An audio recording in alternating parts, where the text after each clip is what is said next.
तमादिदेवं करुणानिधानं तमालवर्णं सुहृदावतारम् अपार संसार समुद्र सेतुं भजामि श्री भागवत स्वरूपम्।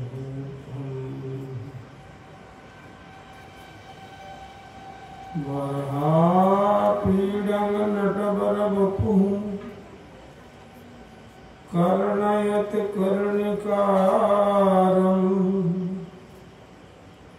बिभ्रद्भाष कनककुपीशं वैजयन्तीं च मालिनीं रन्ध्राणवेणुरधरसुधया पूरयन् गोपवृन्दैः बृन्दारण्यं सपदरमणम्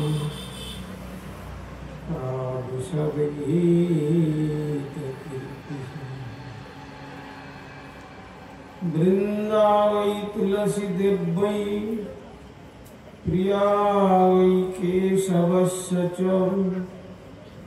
विष्णु भक्ति प्रदे देवी सत्यवत्यै नमो नमः।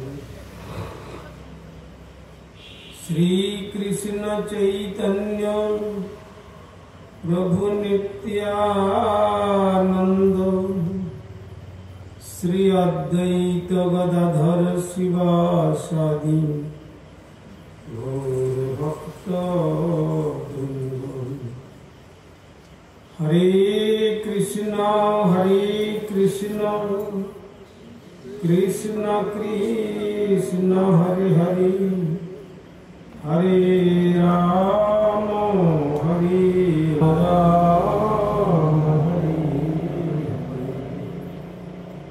ओम शांति ओम शांति ओम शांति।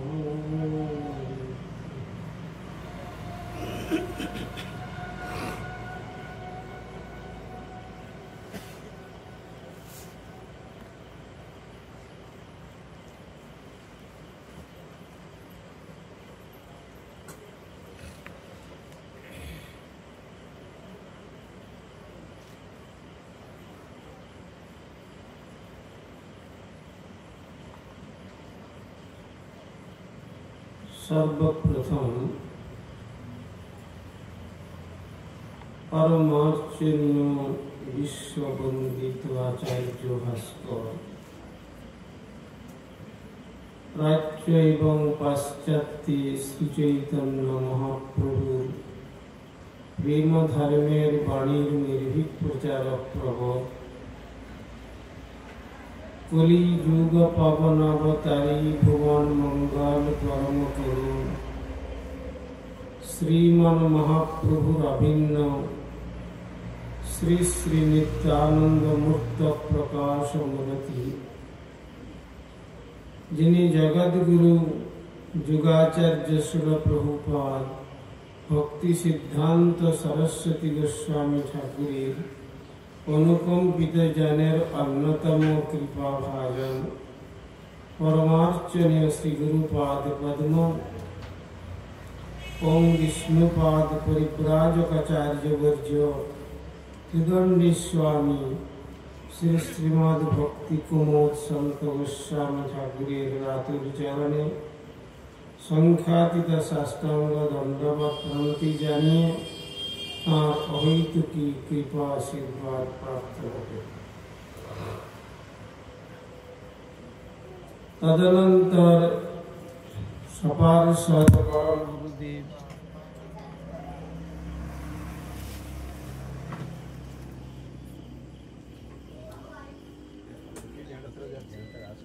বক্সটা কোথায়? আপনার বক্সটা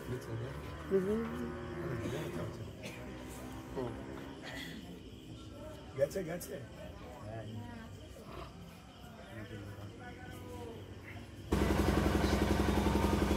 শিল প্রভুপাদ ভক্তি সিদ্ধান্ত সরস্বতী গোস্বামী ঠাকুরের শ্রীচরণ কমলে অনুরূপ দণ্ডবত প্রণতি জানিয়ে উপস্থিত বৈষ্ণববৃন্দ,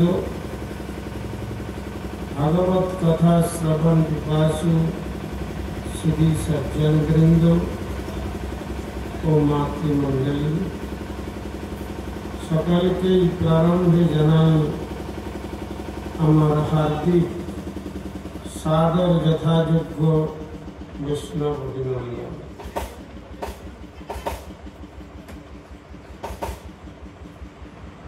এখানে আমাদের দীনবন্ধু প্রভুর ঐকান্তিক ইচ্ছাক্রমে কয়েকদিন যাবৎ শ্রীমদ্ ভাগবত কথা শ্রবণের সৌভাগ্য আমরা প্রাপ্ত হয়েছি। বিগত কাল আমরা আস্বাদন করেছিলাম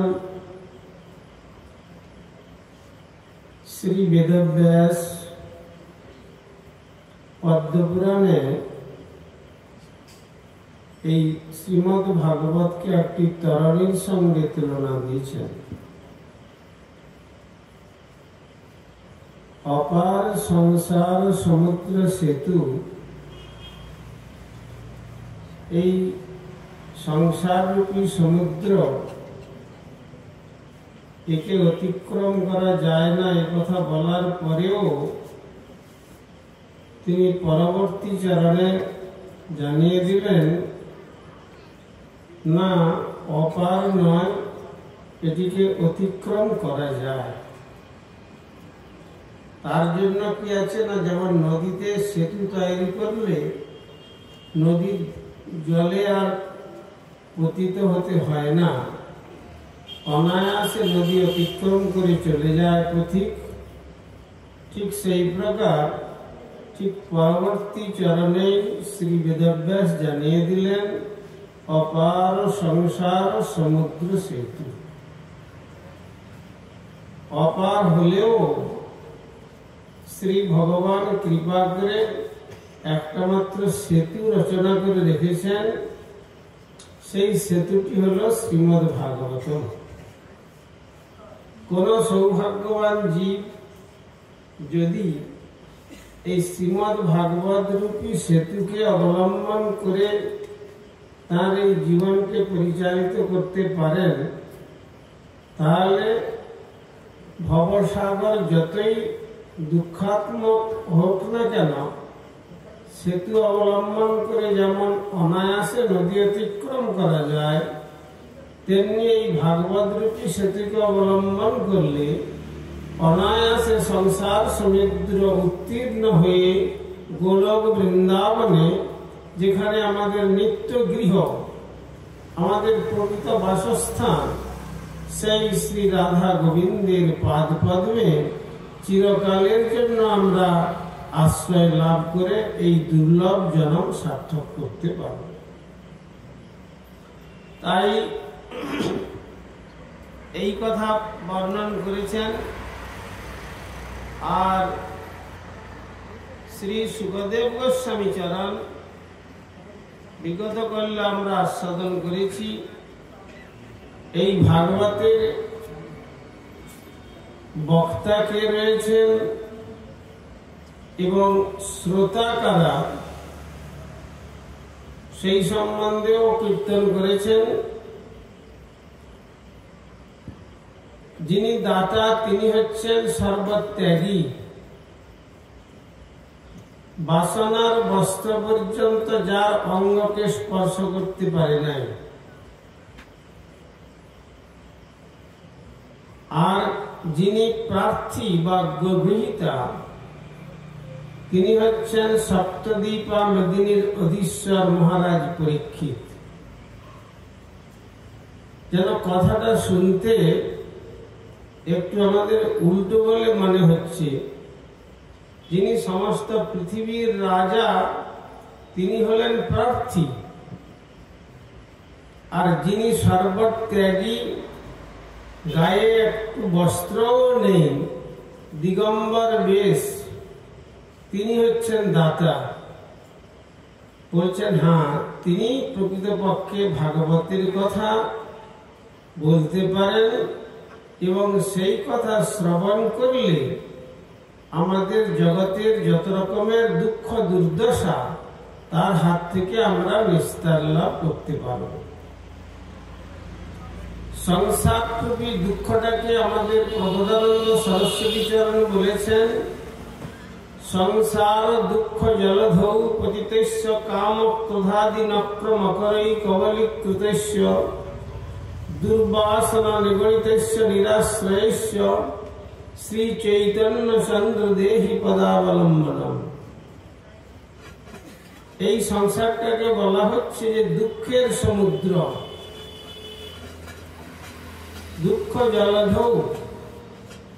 সমুদ্রের সঙ্গে তুলনা করছেন কেন না, সমুদ্রের যেমন গভীরতার পরিমাপ করা সহজ সাধ্য ব্যাপার নয়, পারাপার নির্ণয় করাটাও অতি সহজ সাধ্য নয়, আর জলের পরিমাপ করাও অতি সহজ নয়।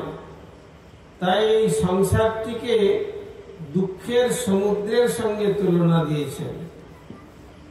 এই সংসারের যে কত দুঃখ সাজানো রয়েছে সে কথা আমরা কেউ জানি না। এমনকি শেষ নিঃশ্বাসের পূর্ব মুহূর্ত পর্যন্ত আমার যে কত দুঃখ যন্ত্রণা ভোগ করতে হবে সেটি ভগবান অজানাই রেখে দিয়েছেন। সেই জন্য প্রবোধানন্দ সরস্বতী চরণ বললেন, সংসার দুঃখ জলধৌ পতিতস্য, এইরকম সমুদ্রেতে আমি পড়ে গিয়েছি। আর তখন বলছেন, বেশ, যদি সমুদ্রে পড়ে গিয়ে থাকো তাহলে একটু হাতে পায়ে জল টেনে একটু তটে আসার চেষ্টা করো। তখন বলছেন, সেটা আমার পক্ষে এখন সম্ভব হচ্ছে না। কেন? কাম ক্রোধাদি নক্র মকরৈ কবলীকৃতস্য, আমার দুটো পায়ে, একটা পায়ে একটা হাঙর ধরেছে আর একটা পায়ে একটা কুমির আমাকে ধরে গ্রাস করে বসে আছে। তো সেই হাঙর আর কুমির দুটো কে? একটি হচ্ছে কামরূপী হাঙর আর ক্রোধরূপী কুমির। মানে কামনা এতই আমার মনকে বশীভূত করে রেখেছে যে কেবল একের পর এক কামনার জালে আমাকে আবদ্ধ করে রেখেছে। তাই আমি এই জাল থেকে আমি নিজেকে মুক্ত করতে পারছি না। আবার কুমির তার বিরাট আকার মুখের দ্বারা যেভাবে আমার পায়াকে ধরে টানছে তাতে মনে হচ্ছে যে ওই জলজন্তুর কাছে আমি টিকে উঠতে পারছি না। তখন বলছেন, দুটো হাত তো তোমার এখনো খালি আছে, হাতে দিয়ে জল টেনে সমুদ্র অতিক্রম করবার চেষ্টা করো। তখন বলছেন, দুর্বাসনা নিগড়িতস্য, দুষ্ট বাসনার শৃঙ্খল, কামনা উপভোগ করতে গিয়ে ক্রোধ, লোভ, মদ, মোহ, মাৎসর্যাদি এর শৃঙ্খল আমাকে আমার হাত দুটোকে বেঁধে রেখেছে। এমতাবস্থায় নিরাশ্রয়স্য, এখন আমি নিরাশ্রয়। কেননা অথল সমুদ্রের জলে আমি তো অবলম্বন পাচ্ছি না। দুটো পায়েতে হাঙর কুমির ধরে টানছে আরো গভীর জলের দিকে, আর দুটো হাত কামনার শৃঙ্খলেতে আবদ্ধ। যখন এমতাবস্থায় আমার এই দুঃখ এসে উপস্থিত হয়েছে, তখন বলছেন যে ঠাকুর, আমার তো আর এমতাবস্থায় রক্ষাকর্তা কেউ নেই। তাই হে শ্রী চৈতন্য চন্দ্র, তুমি যদি কৃপা করে তোমার চরণ যুগলকে আমাকে আশ্রয় দাও, তাহলে আমি তোমার চরণ তরণীকে আশ্রয় করে আমি অনায়াসে এই দুঃখময় ভবসমুদ্র হলেও উত্তীর্ণ হয়ে শ্রী গৌর গোবিন্দের পাদপদ্মে পৌঁছতে পারব। তো তাই এখানে বলছেন শ্রী চৈতন্য চন্দ্র দেহি পদাবলম্বকম। কেন? আমার তো এখন কোনো অবলম্বন নেই। কেউ যদি আমরা মনে করি যে আমাদের কেউ আছেন শ্রী ভগবান ছাড়া, তাহলে জানবেন যে শ্রী ভগবান তাদের রক্ষা করেন না। আর যিনি মনে করতে পারেন যে আমার জগতে কেউ নেই, একমাত্র ভগবানই আছেন, তখন তাকেই শ্রী ভগবান রক্ষা করেন। আপনারা মহাভারত পড়েছেন বা মহাভারতের ঘটনা সম্বন্ধে আপনারা জানেন। সেই আপনি দাঁড়িয়ে আছেন কেন? বারবার ধরে আপনাদের বলছি। তো মহাভারত আপনারা পড়েছেন এবং মহাভারতের ঘটনাও যারা পড়েননি তারা টিভি সিরিয়ালে নিশ্চয়ই দেখে কিছু অন্তত হলেও মহাভারতের জ্ঞান আপনারা লাভ করেছেন। দেখুন, দ্রৌপদীর বস্ত্রহরণ লীলা শেষ হয়ে গেল, অনেক বড় ঘটনা। তারপরে কিছুদিন পর ভগবান শ্রীকৃষ্ণ তিনি দ্বারকা থেকে এসে জিজ্ঞাসা করছেন, দ্রৌপদী সর্বং কুশলমস্তু, তোমার এমনি সব কুশল তো? তখন দ্রৌপদী বলছেন যে একটুকু মনের মধ্যে লজ্জা করলো না তোমাকে আমাকে আমার কুশল জিজ্ঞাসা করতে আজ? কৃষ্ণ বলছেন কেন?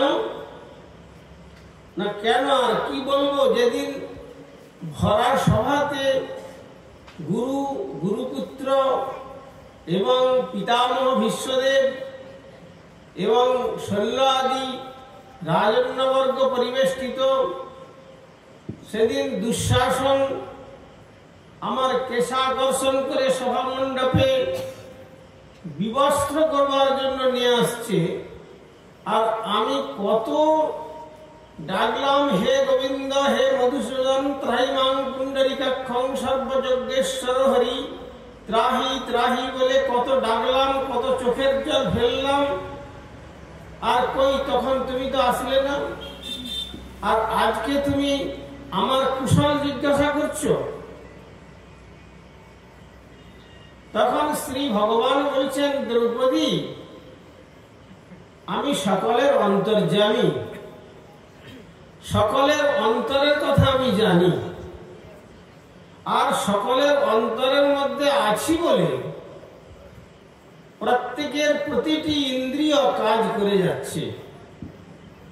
আর যদি আমি তাদের অন্তরের মধ্যে আত্মরূপে না থাকতাম, তাহলে এই চোখ থাকতেও চোখটা পচে গলে নষ্ট হয়ে যেত, হাত থাকতেও হাত নষ্ট হয়ে যেত, পা থাকতেও হাঁটবার ক্ষমতা হারিয়ে ফেলতো, কান থাকতেও শ্রবণ শক্তি হারিয়ে ফেলতো, জিহ্বা থাকতেও আস্বাদন শক্তি হারিয়ে ফেলতো।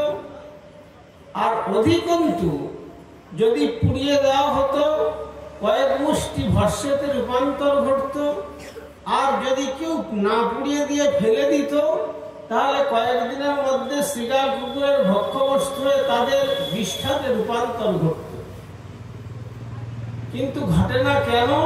না, যতক্ষণ পর্যন্ত আমি আত্মারূপে রয়েছি ততক্ষণ পর্যন্ত কেউ তাকে স্পর্শ করতে পারে না, এবং আমি আত্মারূপে অবস্থান করে সকলের অন্তরের কথাটা আমি জানি। তাই আমাকে তোমাকে উত্তর দিতে হবে না, আমি প্রশ্ন করে যাব, তুমি তোমার নিজেকে নিজে উত্তরটা নেবে।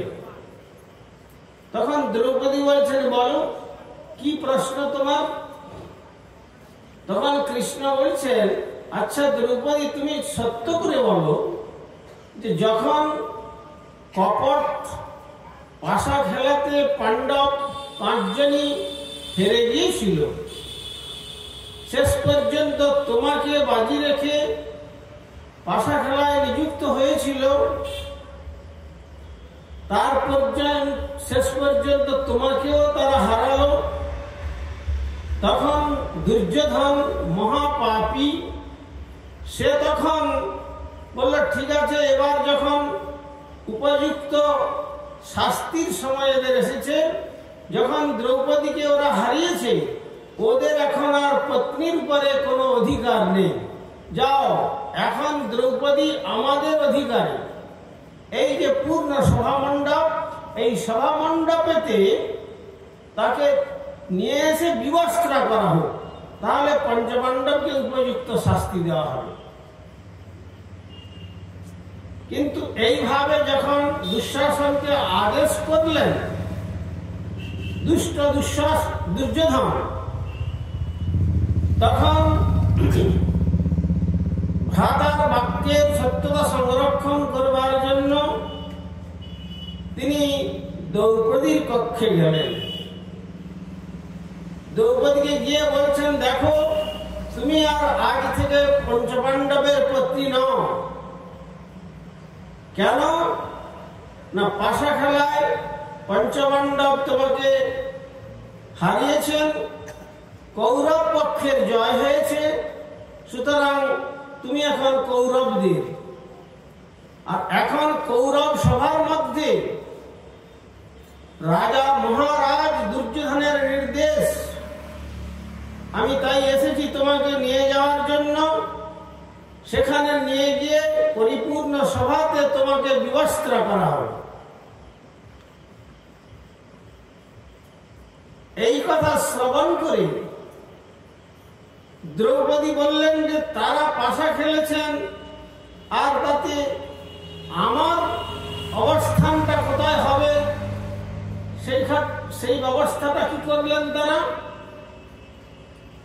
যেহেতু তুমি তাদের পত্নী, তাই পাশা খেলায় তোমাকেও তারা বাজি রেখেছিল, এখন হারিয়েছে, চলো।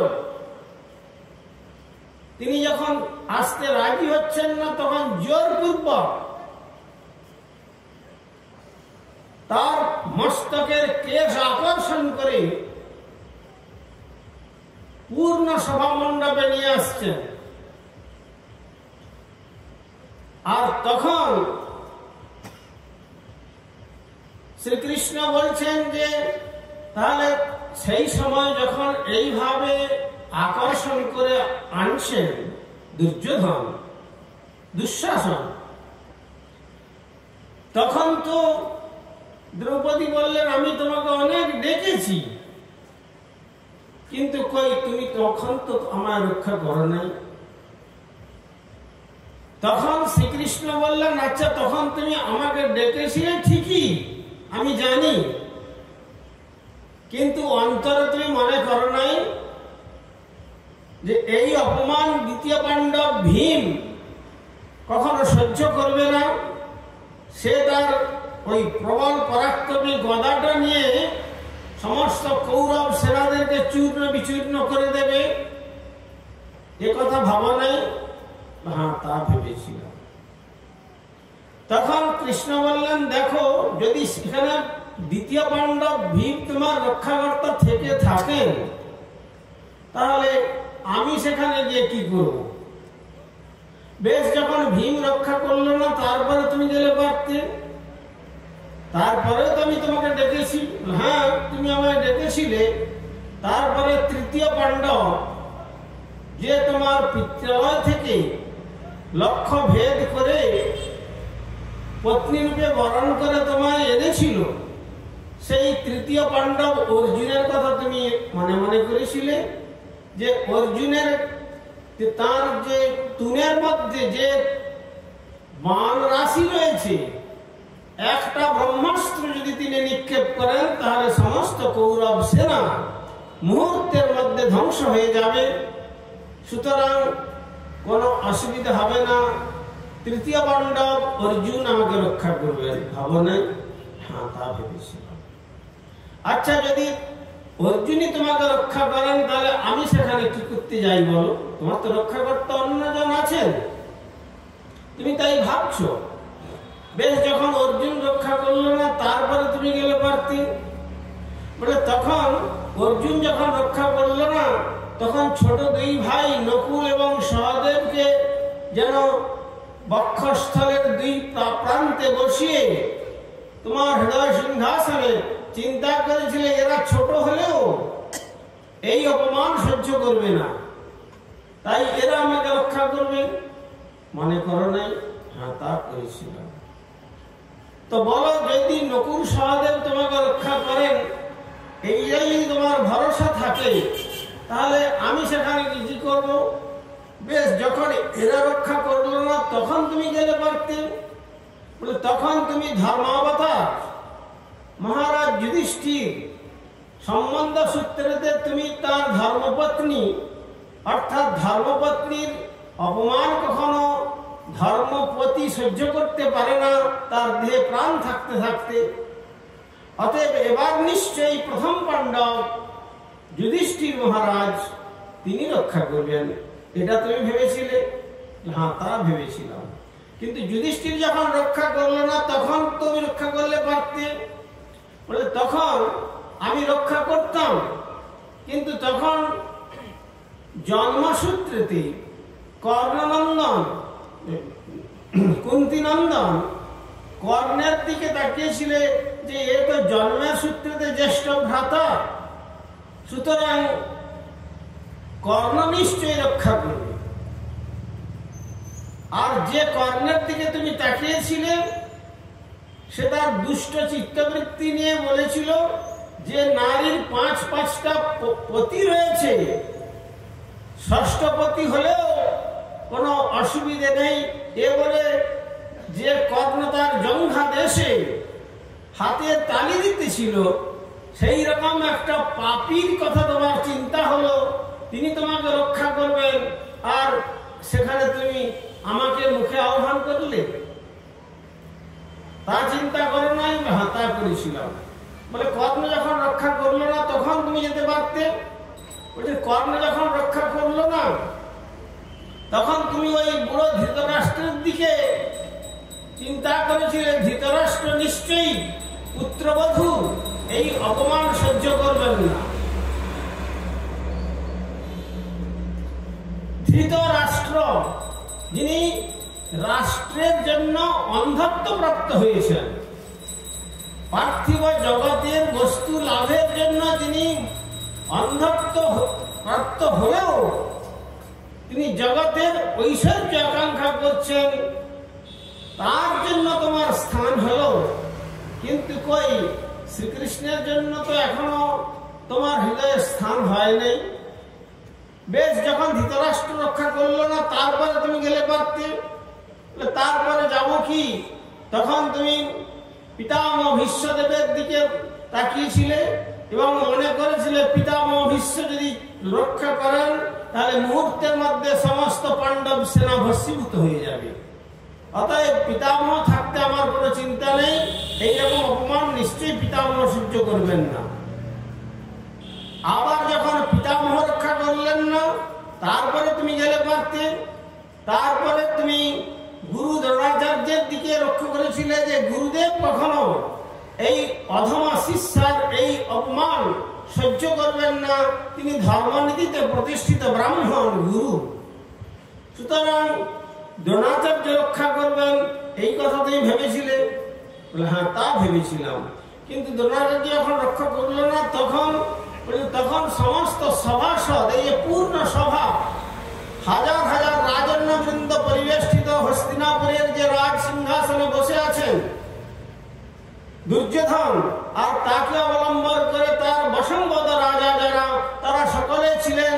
সমস্ত সভাসদের দিকে তাকিয়ে তুমি চিন্তা করেছিলে যে হ্যাঁ, এই সভার মধ্যে যারা ধর্মাত্মা রয়েছেন লজ্জা নারীনাং ভূষণম, লজ্জা হচ্ছে নারী জাতির ভূষণ স্বরূপ। সুতরাং আমাকে নির্লজ্জ করবে, এটা নিশ্চয়ই রাজন্যবর্গ এই অপমান সহ্য করবেন না, এর একটা প্রতিবাদ করবেন। এটা তুমি ভাবো নাই? হ্যাঁ, তা ভেবেছিলাম। তো তখন বলছেন, দেখো, যদি এতগুলি ব্যক্তির জন্য তোমার হৃদয় মন্দিরের আসন রচনা হলো, কিন্তু শ্রীকৃষ্ণের জন্য তুমি মুখে বলছো ত্রাইমাং পুণ্ডরিকাক্ষং সর্বযজ্ঞেশ্বর হরি, হে শ্রীহরি তুমি আমায় রক্ষা করো, ত্রাইমাং ত্রাইমাং বলে আহ্বান করছো। আর প্রকৃতপক্ষে চিন্তা করছো অন্যত্র, সুতরাং আমি সেখানে কি করে যাই? কিন্তু বেশ, যখন কেউ রক্ষা করলো না, তারপরে তো তুমি গেলে পারতে। তারপরে আমি গিয়েছিলাম, মনে করেছিলাম যে হ্যাঁ, এবার বুঝি আমার জন্য পূর্ণ আসনটা দ্রৌপদীর হৃদয় মন্দিরে বিস্তারিত হবে, এই চিন্তা করেছিলাম।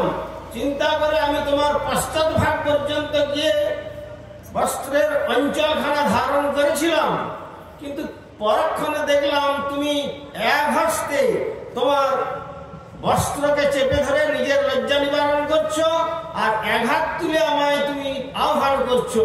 তখনও পর্যন্ত দেখলাম যে তুমি 50% সারেন্ডার করেছো, এখনো তুমি নিজেকে নিজে রক্ষা করতে পারো, এই প্রকার অভিমান তোমার মনের মধ্যে আছে। সুতরাং আমি সেখানে গিয়ে কি করি বলো?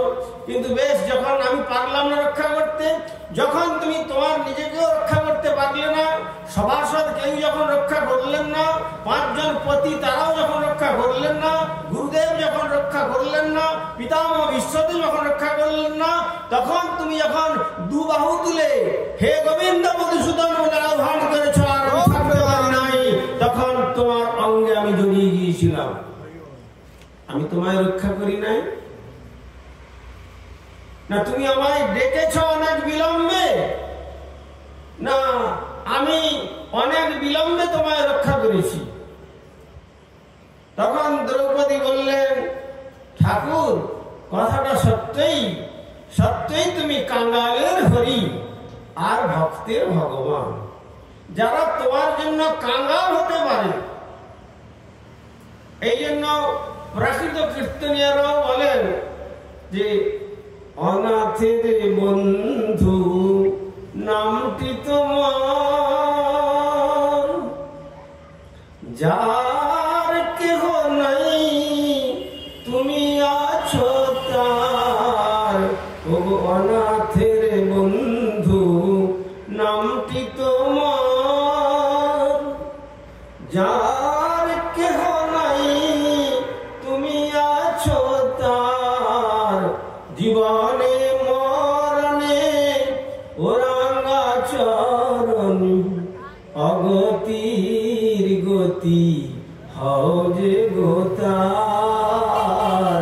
অনাথের বন্ধু নামটি তোমার, ওগো অনাথের বন্ধু নামটি তোমার। অর্থাৎ তাই তোমাকে লোকে বলে তুমি অনাথের বন্ধু। শ্রীকৃষ্ণের প্রণাম মন্ত্রেতে বলা হয়েছে, কোথাও বলা হয় নাই যে তিনি ধনবানের বন্ধু। হে কৃষ্ণ করুণা সিন্ধু দীনবন্ধু, জগৎপতে গোপেশ গোপিকা কান্ত, শ্রী রাধা কান্ত নমস্তুতে। এই বলে তাকে প্রণাম নিবেদন করছেন। তুমি করুণার সমুদ্র, কিন্তু করুণাটা কোথায়, কিভাবে প্রবাহিত হচ্ছে? বলছে করুণার সমুদ্র হলেও এ যেন সমুদ্রকে অতিক্রম করে যেখানে স্থল, সেই স্থল দিয়ে তোমার করুণা প্রবাহিত হচ্ছে। কেন? দিনের বন্ধু। কেন না? দিনের অধিক দয়া করেন ভগবান। কুলীন পণ্ডিত ধনির বড় অভিমান, কৌলিন্য ধর্মেতে ধনবানের ধনের অভিমান, পণ্ডিতদের পাণ্ডিত্যের অভিমান, জ্ঞানীগণের জ্ঞানের অভিমান, অভিমানের উচ্চ শিখরে যতক্ষণ পর্যন্ত আমরা অবস্থান করব, ততদিন পর্যন্ত শ্রী ভগবানের করুণা থেকে আমরা বঞ্চিত থেকে যাব। তাই সেই শ্রী ভগবানের কথা যিনি বলছেন, তিনি হচ্ছেন জন্মযোগী শুকদেব গোস্বামী। তার অঙ্গেতে পরিধানে পরিধেয় বস্ত্র পর্যন্ত স্পর্শ করে না, অর্থাৎ বস্ত্র পরিধান করতে হবে এমন ভাবনা থেকেও তিনি মুক্ত হয়েছেন। একটা দুগ্ধপোষ্য 6 মাসের বালককে যদি বলা যায় বহু জনসমাজে নিয়ে এসে ছেড়ে দিয়ে তাকে যদি বলা যায় তুমি তোমার লজ্জা নিবারণ করো, সে কি তার লজ্জা নিবারণ করবে না? তার কোন লজ্জা সম্বন্ধে কোন ধারণা থাকবে? যেমন কোন ধারণা থাকবে না, বা তেমনি লজ্জা নিবারণ করো বললেও লজ্জা নিবারণ করবে না। ঠিক তেমনি যারা সাধন প্রভাবে তাদের জীবন চরিত্র এইভাবে নিষ্কাম নির্মল হয়েছে, সেই নির্মল অন্তঃকরণের যে অধিষ্ঠাত্রীদের যে শ্রী ভগবান, সেই ভগবানের কথা সেই প্রকার ব্যক্তির শ্রীমুখ থেকে এই শ্রীমদ্ ভাগবত রূপী কথামৃত আস্বাদিত হন। আর তার কাছে পৃথিবীর রাজত্ব পেলেও পরীক্ষিত মহারাজের মতো ব্যক্তি পৃথিবীর রাজত্ব পেলেও তারা মনে করবেন যে আমরা কিছুই লাভ করতে পারি নাই, আমরা এখন কাঙ্গালি থেকে গেলাম। তাই আজ এই যে শ্রীমদ্ ভাগবতের অধিবেশন চলছে শুকরতল নামক স্থানে, সেখানে পরীক্ষিত মহারাজ সপ্তদ্বীপ বা মেদিনীর অধীশ্বর, তিনি হচ্ছেন প্রার্থী, তিনি হচ্ছেন ভিখারি। আর জন্মযোগী শুকদেব গোস্বামী যিনি দিগম্বর বেশ শ্রী ভগবানের পাদ পদ্ম চিন্তা করতে করতে যার অন্তর এত নির্মল হয়েছে যে তাকে বস্ত্র পর্যন্ত পরিধানের কথা মনের মধ্যে সে ভাবনা জাগরণ করতে পারছে না, সেই পরীক্ষিত মহারাজ তিনি হচ্ছেন শ্রোতা আর শুকদেব গোস্বামী পাদ হলেন বক্তা। এইভাবে বিগত কর্মে আমরা সাধন করেছি। সপ্তম দিবসে তক্ষক দংশনে তার মৃত্যু হবে। আর ঠিক সেই সভা মণ্ডপে যখন পরীক্ষিত মহারাজের সভাতে শুকদেব গোস্বামী চরণ গিয়ে উপস্থিত হলেন, আর তখন সমস্ত সভাসদগণ, রাজন্যবর্গ, দেবর্ষি, রাজর্ষি এবং মহর্ষি, তপস্বী সকলেই যখন আসন ছেড়ে তাকে সাদর সম্বর্ধনা জানিয়ে বললেন, মহারাজ আজকে আপনার সৌভাগ্যের কোনো তুলনা নেই, যার মৃত্যুর লগ্নেতে একজন মহাত্মার যদি দর্শন পাওয়া যায়, ক্ষণকাল যদি সাধু সঙ্গের সুযোগ পাওয়া যায়, আচার্য শঙ্কর বললেন ক্ষণমিহ সজ্জন সঙ্গতি রেখা ভবতি ভবার্ণব তরণে নৌকা। যদি ক্ষণকাল যদি মৃত্যুর অন্তিম লগ্নে কোন মহতের সান্নিধ্য লাভ করা যায়, তাহলে তাকে অনায়াসে সংসার রূপী এই জন্ম মৃত্যুর থেকে চিরতরে নিস্তার প্রাপ্ত হওয়া যায়। কিন্তু আজ 84,000 ঋষিগণ পরিবেষ্টিত সভামণ্ডপ, আর তার মধ্যে আবার জন্মসিদ্ধ মহাত্মা শ্রী শুকদেব গোস্বামী সভাতে এসে পৌঁছেছেন। সুতরাং আপনার ভাগ্যের কোনো তুলনা নেই।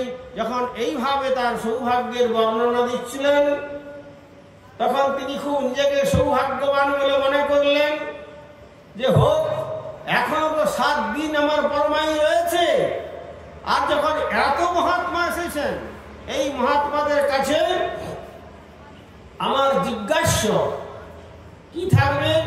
জগতের মানুষ মহাত্মাদের কাছে আসলে পর গৃহ কুটুম্ব, আত্মীয় স্বজন, বন্ধু বান্ধব, মামলা মকদ্দমা, পুত্র পুত্রবধূ, নাতি নাতনি ইত্যাদির সুখ সম্ভারের কথা প্রশ্ন করেন।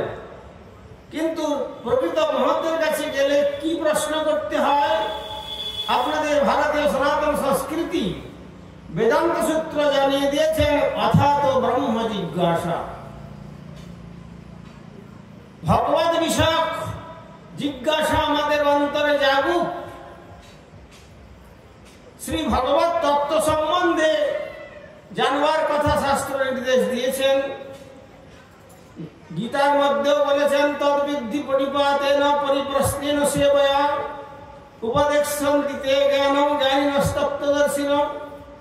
উপনিষদ বলেছেন, তদ্বিজ্ঞানার্থম সগুরুবে বিভচ্ছেদ সমিৎপানি সত্যিয়ং ব্রহ্মনিষ্ঠম। কিরকম ব্যক্তির কাছে কি জিজ্ঞাসা করতে হবে? তদ বিজ্ঞানার্থম তদ্বস্তু তৎসৎ। তদ্বস্তু হচ্ছেন ভগবান শ্রীকৃষ্ণ, যিনি চিরকাল সত্য, ত্রিসত্য।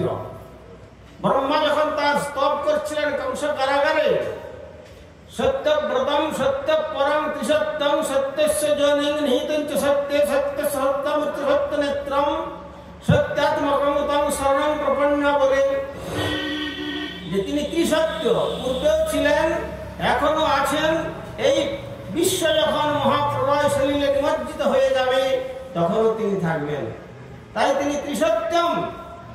আর সেই ত্রিসত্য বস্তুকে জানবার জন্য তদ্বিজ্ঞানার্থম সগুরুমভিগচ্ছেদ, মহতের নিকট আমাদের পৌঁছতে হবে তাকে জানবার জন্য।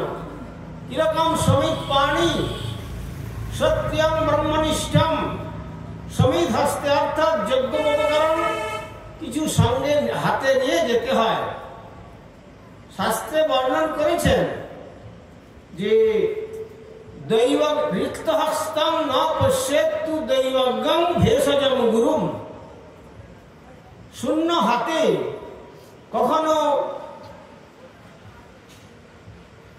ভগবানের মন্দিরে যেতে নেই, আর শূন্য হস্তে কখনো বৈদ্যের কাছে যেতে নেই, আর শূন্য হস্তে কখনো শুদ্ধ ভক্তের দরজায় পৌঁছতে নেই। কেন না? শূন্য হস্তে পৌঁছলে তার কপালটা সম্পূর্ণ শূন্য হয়ে যায়। এই জন্য ভগবানের দরজায় কিছু না হলেও দুটো ফুল আর একটা তুলসী অন্তত নিয়ে গিয়ে ভগবানের দরজায় রাখতে হয়। আর বৈদ্যের কাছে তো আজকাল আর শূন্য হস্তে যাওয়ার কোনো প্রশ্নই ওঠে না। আগে তার বুকিং করে তার অ্যাডভান্স, তার ফিসটা পুরো আগে জমা দিন, তারপরে কখন ডাক্তারবাবু 1 মাস পরে আপনার সঙ্গে দেখা হবে তার। আর গুরুদেবের কাছে, শুদ্ধ ভক্তের কাছে রিক্ত হস্তে গেলে কি হয় না, শুদ্ধ ভক্তের কাছে যদি কিছু সেবার উপকরণ নিয়ে যাওয়া যায় তাহলে কি হবে? তাহলে সেই সেবার উপকরণ যখন তিনি ভগবানকে অর্পণ করবেন তখন আপনি যত গুণ দিয়েছেন তার থেকে কোটি কোটি গুণ শ্রী ভগবান আপনার ভান্ডারে ভরে দেবেন। সেই জন্য বলছেন রিক্ত হস্তম ন পশ্যেত্তু দৈবজ্ঞং ভেষজম গুরুম। যখন সুদামা বিপ্রকে তার পত্নী বলেছিলেন যে আমাদের এইরকম দুঃখ দুর্দশা, এই দুর্দশাগ্রস্ত অবস্থায় তোমার বন্ধু যে দ্বারকাধীশ বলছো, দ্বারকার রাজ রাজেশ্বর, তো তুমি একবার যাও তার কাছে গিয়ে কিছু চেয়ে নিয়ে এসো। তখন তিনি ব্রাহ্মণ, তিনি বললেন দেখো পুরাতন বন্ধু আত্মীয়, আবার তিনি রাজা, তো তার কাছে আমি খালি হাতে কি করে যাব? না, যদি তোমার কিছু থাকতো তাহলে কি আমি তোমায় যেতে বলতাম? দেখছো না ছেলে মেয়েগুলো শুয়ে আছে, তার অঙ্গেতে বস্ত্র দেওয়ার মতো নেই। তুমি যে সকালে যজ্ঞ করেছিলে, যজ্ঞের যে ভস্যগুলো ছিল সেই ভস্যগুলো তাদের গায়ে চাপা দিয়ে রেখেছি শীত থেকে রক্ষা করার জন্য। তো আমি কি দেব তোমাকে? না, তখন বললেন আমি রিক্ত হস্তে যেতে পারবো না। আর যখন যেতে পারবেন না বললেন, তখন সেই সুদামার পত্নী সুলভা তখন তিনি পাশের বাড়ির থেকে গিয়ে একটু ভিক্ষা চাইলেন। সাধারণত ভিক্ষা মানুষ ভালো জিনিসটা খুব কমই দেয়, কিছু মনে করবেন না। আজকাল রেশনের চাল তো ভালো, তো আগে রেশনের চাল যা ছিল সেইগুলো ভিক্ষার ঝোলাতে ভিক্ষুকদের পড়তো, বা সাধুদের ঝোলাতে তাই দিয়ে দিত, যেগুলো মানুষে খাবে না যা ওগুলো নিয়ে যাক, ওরা খাই গোবিন্দায় নম, তো এই বলে দিত।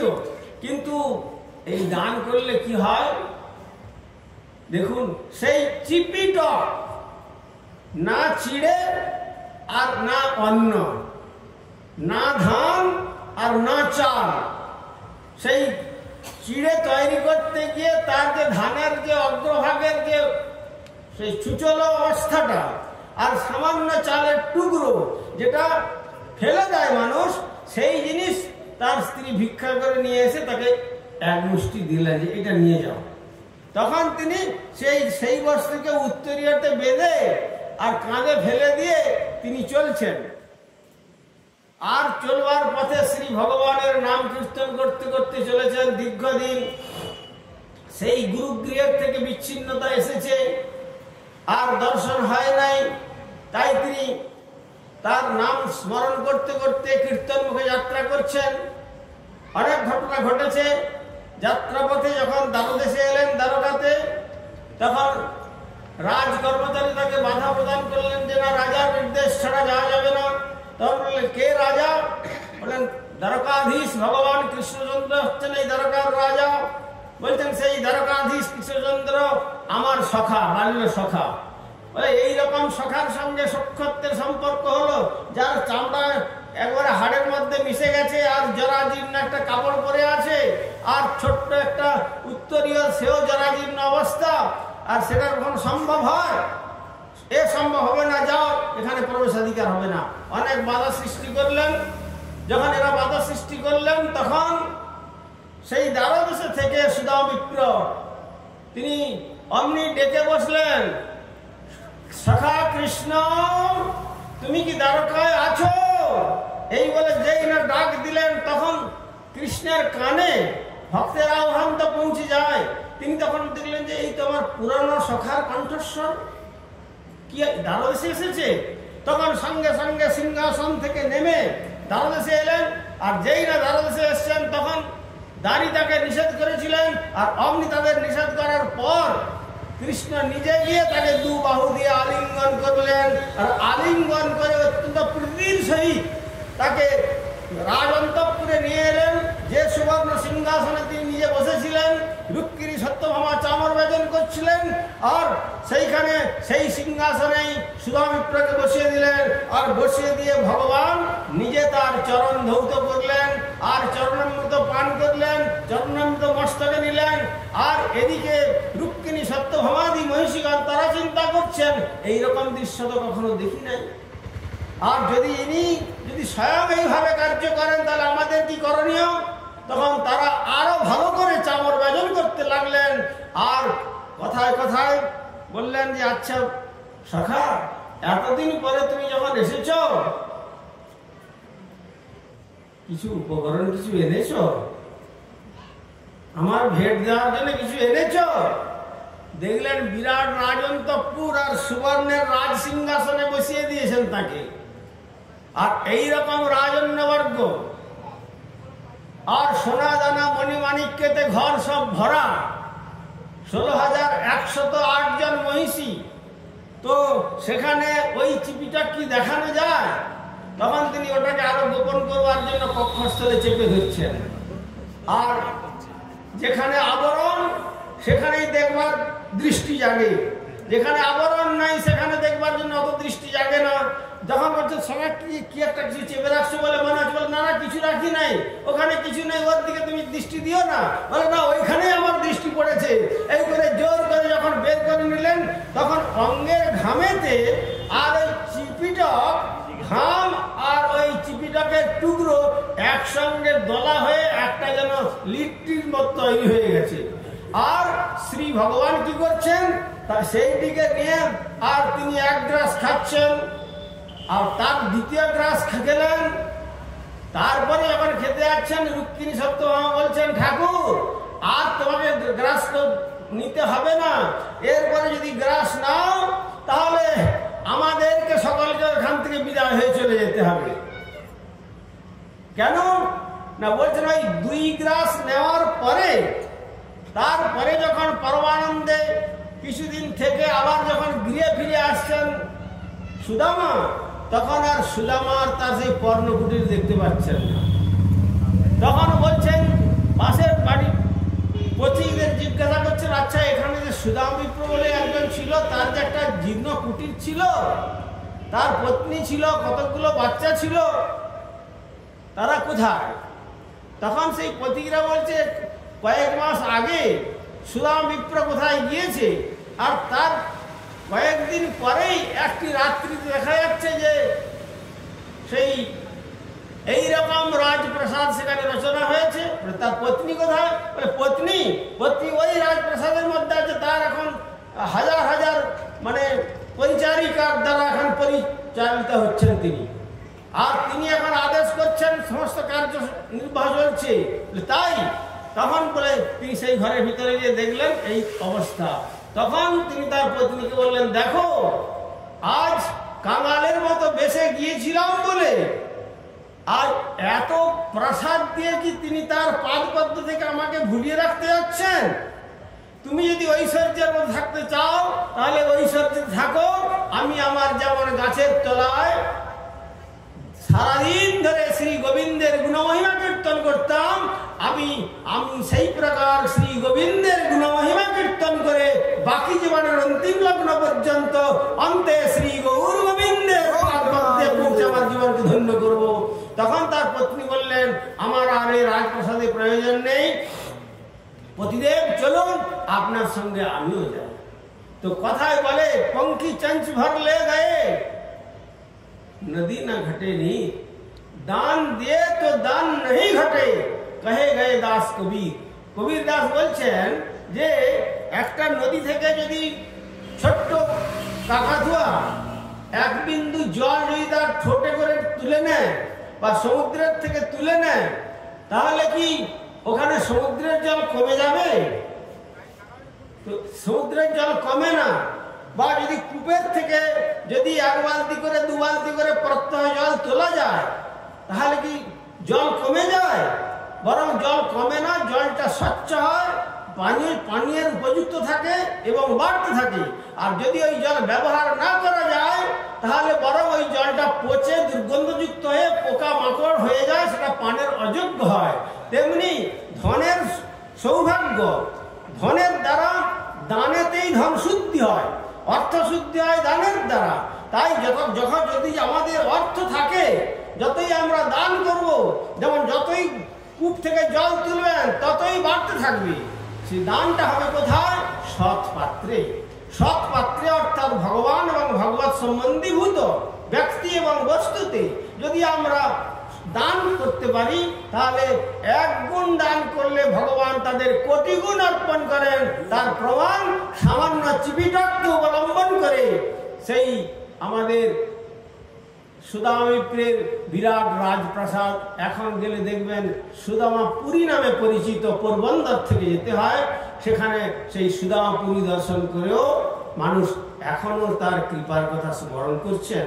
তাই এখানে শ্রী পরীক্ষিত মহারাজ শ্রী সুখদেব গোস্বামী চরণকে উপলক্ষ করে যে ভাগবতের প্রবৃত্তি এবং নিবৃত্তি মার্গের কথা প্রথম স্কন্ধের থেকে আরম্ভ করে যে প্রশ্ন করেছিলেন, সেই প্রশ্নেতে বললেন বরিয়ান এসতে প্রশ্ন কৃত লোক হৃদয় নৃপ আত্মবিদ সম্মত পুংসাং শ্রুতে ব্যাধি সুযোগ করা হয়। মানুষ কথা বলতে জানে না, কি প্রশ্ন করতে হয় তা মানুষ জানে না। তাই এখানে বলছে বরিয়ান এসতে প্রশ্ন, তোমার যে প্রশ্নটা তুমি করেছো হে মহারাজ পরীক্ষিত, এটা সর্বশ্রেষ্ঠ প্রশ্ন, এর উপরে কোনো প্রশ্ন হয় না। কৃত লোক হৃদয় নৃপ, এই প্রশ্ন করলে মানুষের প্রকৃত আত্মমঙ্গল হয়। আত্মবিদ সম্মত পুংসাং, অর্থাৎ যারা আত্মবিদ, যারা আত্ম উপলব্ধি করেছেন, যারা ভগবত আরাধনার দ্বারা পূর্ণতা প্রাপ্ত হয়েছেন, তারাও এই বিষয়ে প্রশ্ন শ্রবণের কথা আকাঙ্ক্ষা করেন এবং শ্রোতব্যাদিশযঃপরঃ এবং শ্রবণীয় প্রকৃতপক্ষে শ্রবণ মঙ্গলম, যে ব্রজগোপীগণ বলছেন যে শ্রবণ মঙ্গলম তব কথামৃতম তৎপত জীবনম কবিবিরীড়িতম কল্মষাপহম শ্রবণ মঙ্গলম শ্রীমদততম ভুবি গৃহন্তি তে ভুরিদা জনা। যে ভগবানের কথা শ্রবণ মাত্রেই জীবের মঙ্গল হয়, সেই ভাগবত কথা শ্রবণের দ্বারাই মানুষের প্রকৃত মঙ্গল। আর এই জগতের যত কথা, সমস্ত কথার দ্বারা আমাদের অমঙ্গলটাই বরণ হয়। যদি ভাগবত কথা, ভগবানের কথা যদি আমরা স্মরণ করি, ভগবানের কথা যদি কীর্তন করি, ভগবানের কথা যদি ধ্যান করি, ভগবানের কথা যদি অনুধ্যান করি, তার দ্বারা আমাদের প্রকৃত মঙ্গল হয়। এই যে দুর্লভ মনুষ্য জন্ম আমরা পেয়েছি, 84 লক্ষ জীবন পরিভ্রমণ করে এমন দুর্লভ মনুষ্য জন্ম আমরা লাভ করেছি। এই দুর্লভ মনুষ্য জন্মের সার্থকতা শ্রী ভগবানের পাদপদ্ম আরাধনা করে আমাদের নিজেদের গন্তব্যস্থলে ফিরে যাওয়া। প্রভুপাদ বলতেন, back to god and back to home. This is the message of Gaudiya Math or Sri Chaitanya philosophy. ফিরে চলো মন আপন ঘরে। সেই আপন ঘরটা কোথায়? যদ্গত্বা ন নিবর্তন্তি তদ্ধাম পরমং মম। যেখানে গেলে আর পুনরাবর্তনের কথা নেই, সেইটি সেই ভগবত ধামই হলো আমাদের গৃহ। সেই গৃহেতে ফিরে যাওয়ার সন্দেশ দিচ্ছেন এই শ্রীমদ্ ভাগবতম। বাঞ্ছা কল্পতরুভ্যস্য কৃপা সিন্ধুভ্যৈব চ পতিতানাং পাবনেভ্যো বৈষ্ণবেভ্যো